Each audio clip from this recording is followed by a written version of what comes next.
Well, in the last video, we considered the question raised by John the Baptist when he asked Jesus, "Are you the one, or should we look for another?"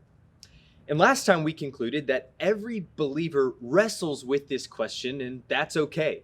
Jesus hears us in our moments of doubt, and he invites us to investigate the evidence for ourselves.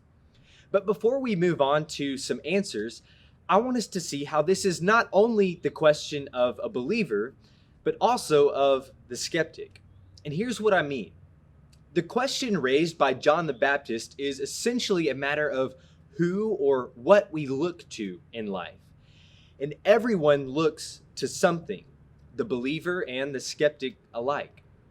Everyone looks to the thing or the person or the idea that they feel best answers life's most important questions. Or stated plainly, everybody has faith in something. Now, someone might object to that and say, I don't have faith in anything. I simply follow my own logic and reasoning. But what I want us to see is that that is exactly what faith is. It's following logic and reasoning that eventually leads you to a conclusion based upon the evidence that you perceive, which is exactly what Jesus said to John the Baptist.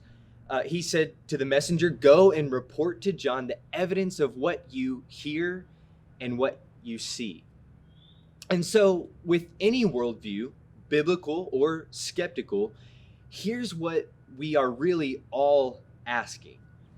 Does my current worldview best explain reality? Does it truly align with the evidence? Does this really answer the most important questions that I have about life? Can I have faith in this? Or should I keep looking for another, to something else, to something more? And my guess is that for the skeptic, you might still feel like you're looking for more meaning, more significance, more purpose, more reality, more explanations to our scientifically unexplainable world.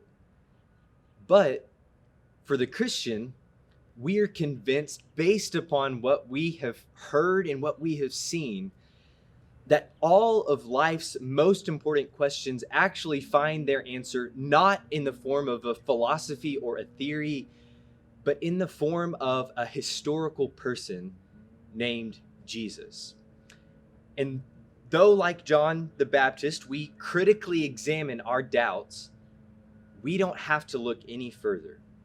We only look more deeply into him. And so, 3 questions before we go. Number 1, how would you define faith? Number 2, do you agree that all people have faith in something? Why or why not?